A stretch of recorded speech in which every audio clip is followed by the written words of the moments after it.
using these easy hacks to change your entire trip for the better.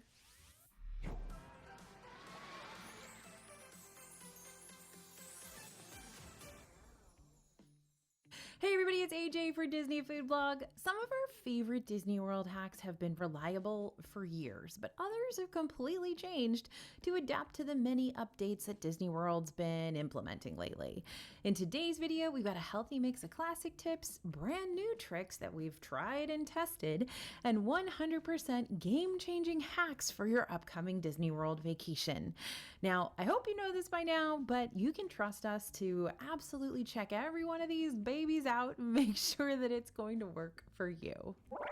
You don't have to pay for character dining to meet some of your favorite characters. You don't even have to have a park ticket. Disney friends have been popping into select Disney World resorts a whole lot more frequently nowadays, and during the summer, all those cool kids summer hotels, they're going to be doing a whole lot more with scheduled character appearance times for, as stated before, $0 extra. $0, 0 cents. Meet Disney characters. Check the resort lobby for an updated hotel activity schedule, or go into the Disney World website, search for a specific hotel, click on the resort tab, and find the updated activity schedule from there. Stick with me through this one because I'm going to show you exactly which lightning lanes you'll want to prioritize in Magic Kingdom, Epcot, and Hollywood Studios from here on out. If you're planning on purchasing Multi-Pass Lightning Lanes, which is Disney's premium Skip the Ride line service, you're going to be able to pre-select up to 3 priority lightning lanes ahead of time. But that's not the trick. There's a lot of nuances to this add-on, which you can learn more about in our free Maximizing Your Lightning Lanes guide. Just scan the QR code you see on the screen or click on the link in the description. It's disneyfoodblog.com/multipass. You can do that after the video or whenever you want, whatever. But one of the biggest things to remember about the pre-selection process is that 3 out of the 4 parks, not Animal Kingdom, but all the others, have Lightning Lane tiers. You can pre-select 1 Lightning Lane from the Tier 1 group, those are the most popular rides, and 2 or all 3 Lightning Lanes from the Tier 2 group, those are the slightly less popular rides. So now that we got the new up-and-coming and refreshed rides to choose from in Hollywood Studios, in Magic Kingdom, and Epcot, how does that impact your future Lightning Lane pre-selections? Here are the multi-pass pre-selections you're going to want to prioritize if your main goal is to see all the new stuff during your next visit. In Magic Kingdom, Big Thunder Mountain Railroad has reopened after being closed for over a year, so choose that as your Tier 1 selection maybe, and see what the wildest ride in the wilderness feels like now. Buzz Lightyear Space Ranger Spin was revamped with new blasters, ride vehicles, show scenes, and targets, making it a solid Tier 2 choice. And when it comes to your second Tier 2 option, Haunted Mansion might not have undergone any big changes recently, but it's still a solid multi-pass pre-selection to have in your back pocket. In Epcot, Frozen Ever After started the year strong with new animatronics, so you might want to make that ride your Tier 1 selection. Soarin' Across America may be open by the time you get around to watching this video, since it's set to take over the Soarin' Theater on May 26th. At this time, Soarin' is still listed as a Tier 2 pre-selection option, and then your third pre-selection option is entirely up to you, though if you're more of a thrill seeker, Mission Space might be a solid contender, just as long as you have a solid stomach to withstand those G-force spins.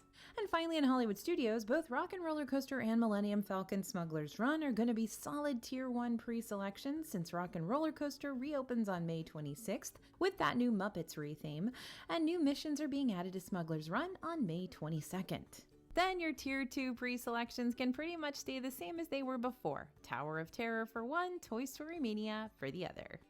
From May 26th to September 8th, you and the kids can hit up Cool Kids Summer at Disney World, which is basically a property-wide event that has even more offerings for the kids, and kids at heart, to enjoy, including dance parties and rare character meet and greets, more crafts and games, and limited time activities everywhere. One of those activities is the resort libraries coming to the Cool Kids Summer designated resorts. That's Pop Century, Art of Animation, Caribbean Beach, and Port Orleans Riverside. These special libraries have been created by Disney Publishing, and on select evenings, your family can come here for a cozy pajama party, complete with story time and bedtime activities to help wind everyone down for the evening, featuring books. Big O live stream. Go live. At the end of last December, Trader Sam's Grog Grotto in Polynesian Village Resort finally added a walk-up waitlist to the My Disney Experience app, so you no longer have to go up and put your name in at the host stand if you want to join the list, though you're still more than welcome to do so if that feels easier for you. Just keep in mind that you do need to be within the Grog Grotto vicinity, meaning you need to be at the Polynesian Village Resort before you're allowed to join the My Disney Express walk-up waitlist, which means that even if you're like on the monorail on your way over, it's not going to work. Trust me, I've tried. Also, just a heads up, remember that Grog Grotto is opening at 11 a.m. now instead of 3 p.m., which is awesome. But I was there just last week and the walk-up waitlist was already an hour long at 11:15 a.m. Just so you're aware, if you're heading to Disney World this summer and you're planning on staying at a Cool Kids Summer designated resort, these hotels will specifically provide complimentary childcare items during your stay, like bottle warmers, infant bathtubs, diaper disposal units, and nightlights.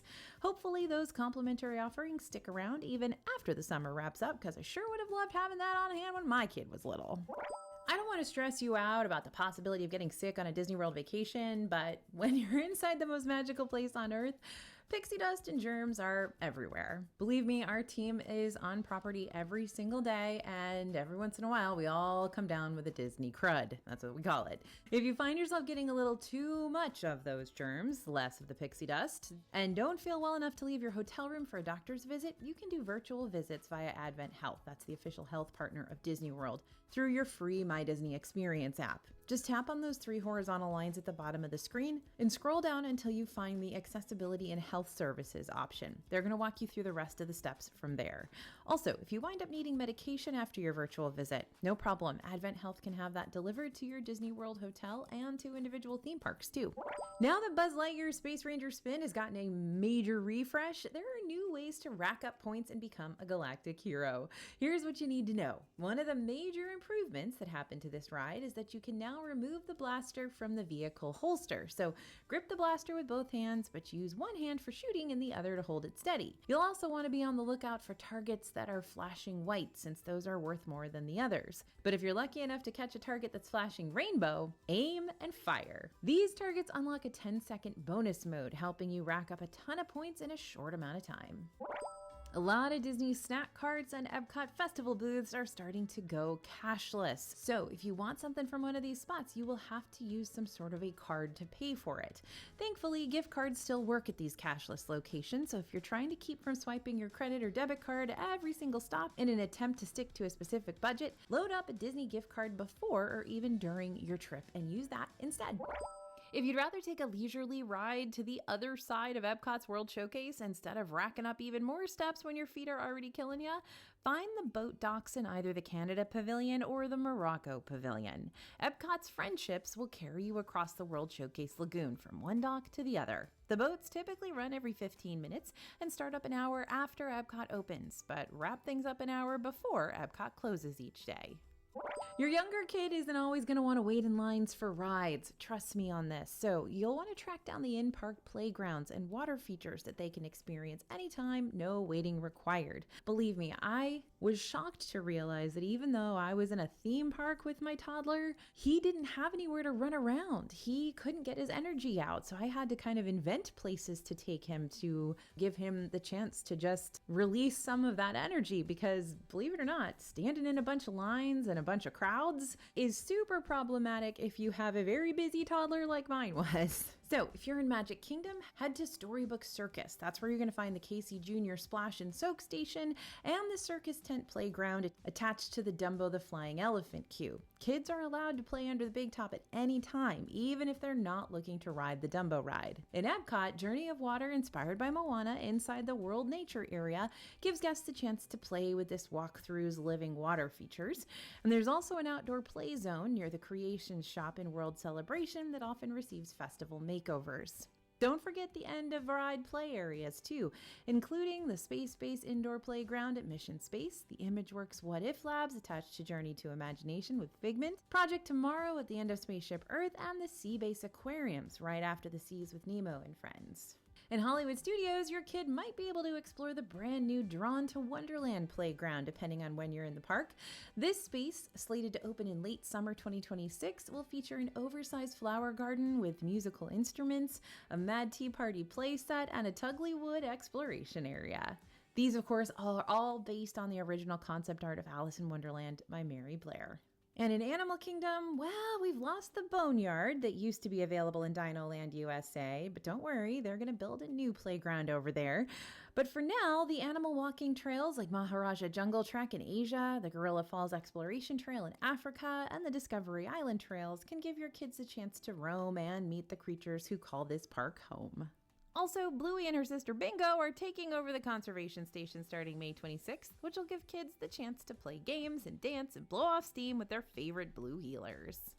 Disney World, as you might have already guessed, is not a quiet place, so if you're more of a natural introvert and you need a place to escape for a bit just to gather your bearings, these are the Disney hotels you might want to book, or even just pay a visit to in the afternoon for a little breather. Number 1, Wilderness Lodge. Wilderness invites you to grab a rocking chair and sit by a fireplace, or just get a seat outside next to the water while sipping on a Pacific Northwest-inspired cocktail from the Geyser Point Bar and Grill.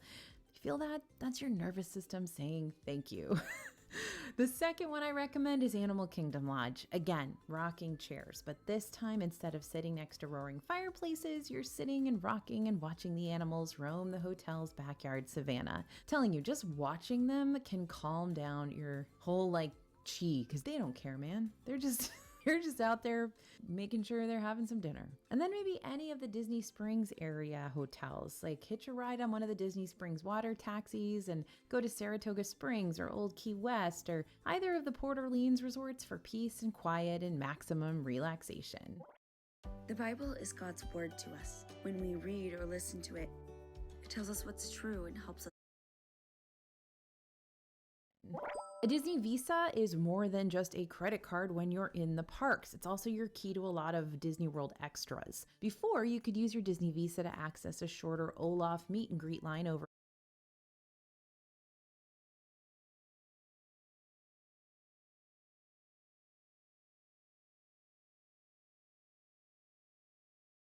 Now, I hear ya, and I'm not saying to skip them completely, but if you're at Epcot for a festival and you're trying to taste your way around said festival once the food booths start to open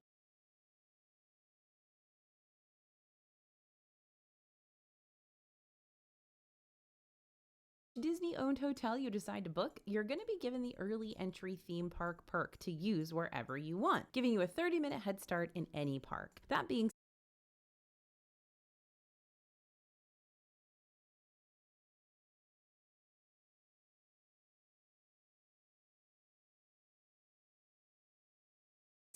as well. The VIP experience is offered every Saturday starting May 2026 and until January 2027. No matter which Disney-owned hotel you decide to book, you're going to be given the early entry theme park